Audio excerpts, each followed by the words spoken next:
Good morning, children. Children, in my last video, I've explained you this chapter with green thumbs. So we have learned about plants and trees, that they are our friends. They can become our great best friend also. But children, if we take proper care of those plants, then only they will become our friends. And children, here poet is asking a question, or he is telling us that who can be our great friends, or who can be our true friends. So he is saying that whether they are plant or human, if they are standing with us in difficult times, they can be our true friends. So we have done all these things. We have read that the narrator's best plant friend is orange tree, and he grown it by an accident. Fine. And after 5 months also, it has grown only 3 feet. Why? Because it is a slow grower. And when he starts his day by rubbing the leaves in his hand, between his hands, and he's getting an orange scented tang. It is very pleasant, children, and he loves to start his day like this. And he has one more good friend, ivy plant. It grows on the wall, and ivy plant, it loves his bedroom. Why? Because it is getting proper sunlight. Fine. So children, I have also shown you the pictures of Dehradun and Mussoorie. So the narrator is saying that the strongest shrubs can only be grown outside in the hillside, but there are many plants which have grown where? Near his window, along the sunlit walls, on cupboards and boxes, and behind the chairs. The rugs are ruined, and so is the furniture. So children, in my last video I have explained till here. So we will continue now. As I like to take in other people's sick or discarded plants and nurse them back to health, I have a bit of reputation as a plant doctor. So children, as we have read that the narrator loves plants. He loves to take care of the plants. So he is saying that he really likes to bring the discarded plants. Discarded means the thrown away plants, or the um, sick plants. The other peoples have sick plants. They are not taking proper care. So what does this narrator doing? He is bringing them to his home, and he is nursing them properly. He is making them healthy again, and that is why he has a reputation of a plant doctor. Means he now came to be known as a plant doctor, a doctor who takes care of the plant. So actually, all I do is giving an ailing plant a quiet corner where it can rest and recuperate from whatever ails it. They have usually been ill-treated in some way.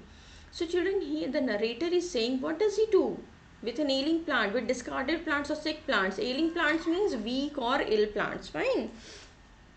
So he is giving them a proper corner, quiet corner. Children, when we are ill, okay, yes, we need medicine, but we need rest also, proper rest.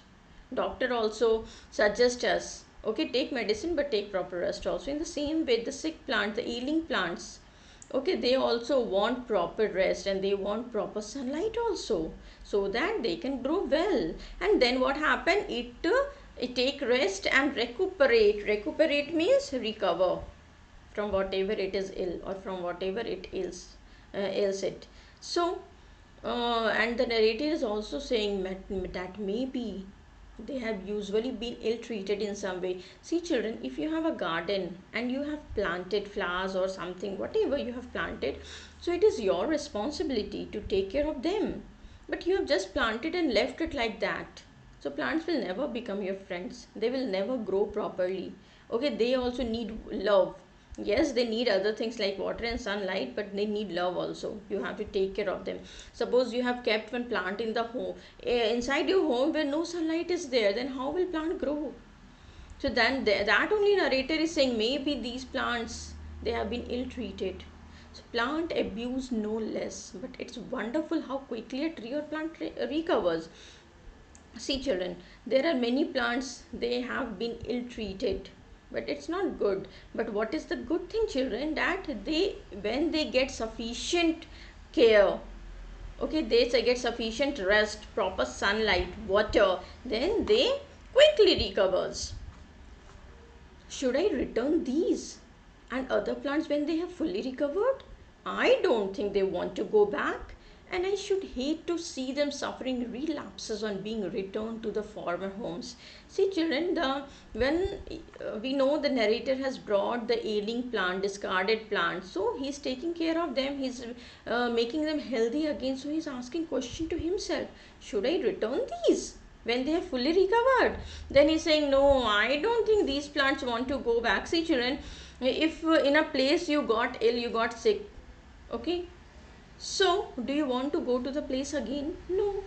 So plants also have the same feelings like human beings. They also don't want to go to the place where they did not get respect or love, or they have not been taken care of and they have become ill. They don't want to go.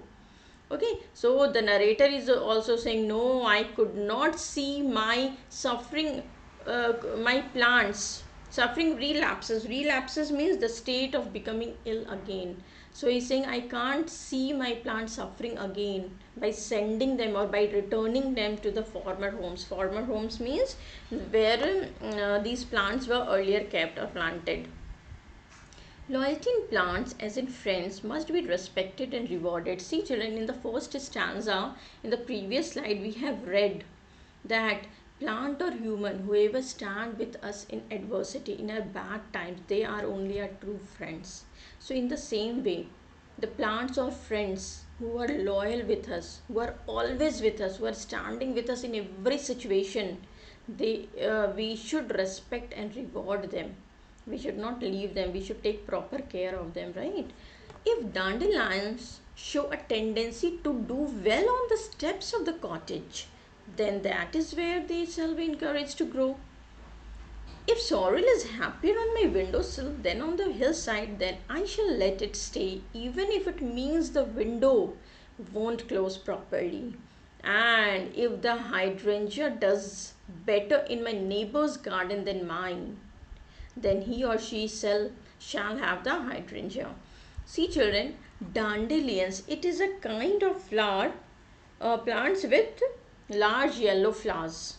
I will show you in the next slide. Okay, these flowers. Sorrel, it is a plant with bitter leaves. And hydrangea, it is a bush with large round flowers. So children, the narrator is saying, if these flowers, wherever they are happy, I will leave them there only. If dandelions, they are happy on the steps of the cottage, means on the stairs, if they are grown on the stairs and they are happy there, they are growing well there, then I should encourage them to grow there only. I will not remove them. And if the sorrel is happy to grow on my windowsill, then on the hillside, then I will let it be. See, children, this is windowsill. This, you can see this part, the plants are growing here. So you can just imagine this narrator, he is not able to close his window. Okay, if something you have kept on the windowsill, how will you close the window? But the narrator is saying, if the sorrel is happy growing on the windowsill, and if the window can't be closed, so it's okay, I won't close it. And if the hydrangea is doing better in my neighbor's garden, okay, so let it be. Okay, I will not remove it from there and I will bring to my home.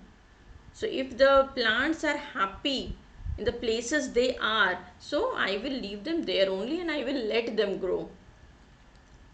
So children, these are the word meanings. You can learn it later on. This is dandelion with yellow flowers, big yellow flowers, sorrel leaves, and this is hydrangea. It is a bush where big flowers are grown. So among flower lovers, there must be no double standards. Children, what is the meaning of double standards?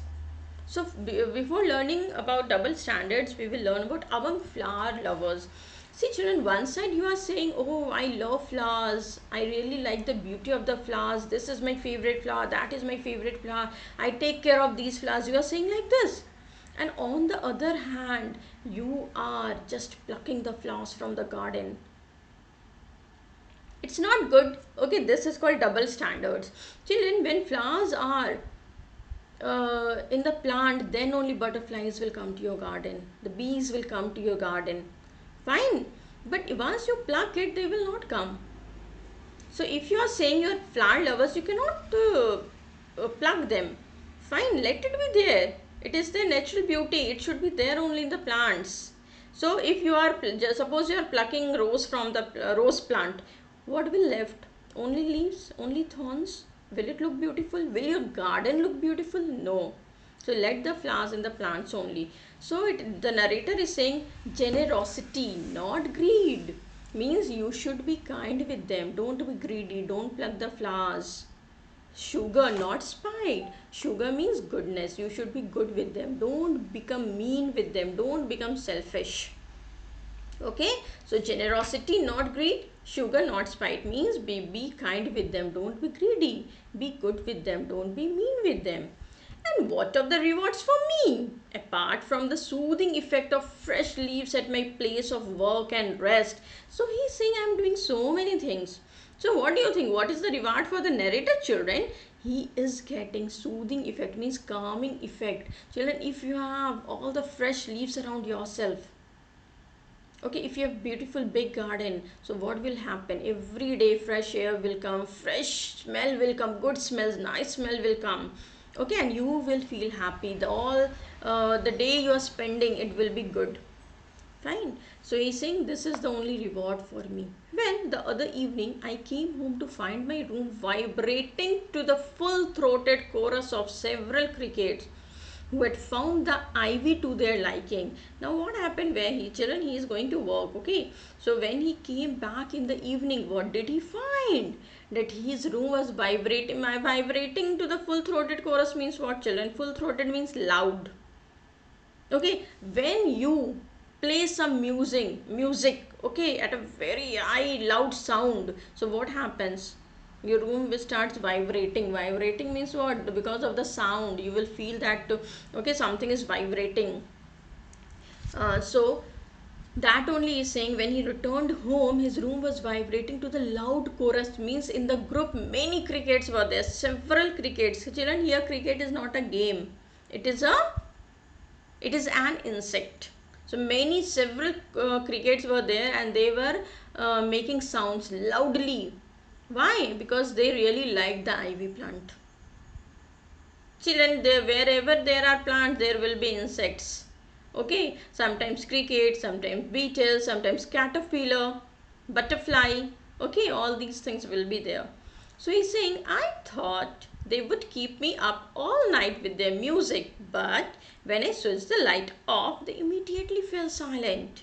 Now he was also worried, children. He thought, okay, so today I cannot sleep because of their music. All the crickets, they are making so loud sound. I cannot sleep. But as soon as he switched the light off, they all fell silent. Means they went from there. But see, children, what happened again? Last night, a beetle flew in at the open window and landed with a plop in my jug of drinking water. See, children, what happened? A beetle, again it is an insect. So children, we have read that many plants, they were grown on the windowsill only. So it was very difficult for the narrator to close it. So window was open. So a beetle flew in, an insect, and it landed with a plop in my water jug of drinking water. Children, when we go to sleep in the bedroom, we keep one jug or bottle to drink water, right? So what is the meaning of plop? A short sound as a small solid object dropping into water without a splash. Okay, means when it went inside the jug, it made sound. Okay, so he saw it, and when he saw it, what did he see? That the beetle didn't appear to be a good swimmer. So what did this man do? What does this narrator do? He picked him up and flung him back into the night. See, children, fling is the present tense. Flung is the past tense of fling. So fling means what? To throw. What will he do with the beetle? Okay, so he saw that the beetle was not a good swimmer, so he picked him up and he threw it outside the window back into the night. One has to draw the line somewhere. Very good message here the narrator wants to give. See children, he did not kill that insect. Instead, he just threw it outside the window so that it can go to its place. Okay. So, he wanted to say that we should not harm to the people or anything or any insect or any creature who are harmless to us. Okay, this is a very good message given by the narrator. One has to draw the line somewhere, children, and this message is given by everyone, by your parents, teacher, elders, that we should not harm anyone, right? So children, this story, or you can say, yes, it's not a story, it's just this Ruskin Bond, he tells about plants and his liking for plants. It is written by Ruskin Bond. See children, here I wanted to see, this is cricket and insect, and this is beetle. Both are insects. So let us read about the author here. Ruskin Bond. He was born in 1934. He is an Indian writer. Many of his stories are popular with children and adults alike. He wrote his first book, The Room on the Roof, when he was just 17 years old. Children, it is also a very interesting story. Please read The Room on the Roof. Some of Ruskin Bond's famous stories include The Parrot You Wouldn't Talk, The Pret in the House, and The Eyes Have It. He has received many honors throughout his career, such as the Sahitya Academy Award in 1992, the Padma Shri in 1999, and the Padma Bhushan in 2014. So children, I hope you have understood this chapter. If not, kindly watch the video again and watch both the videos, children. This, it was part 2, fine. Part 1 I have already made. So watch both the videos so that your concept will also be clear for the chapter. That's all for today, children. Thank you.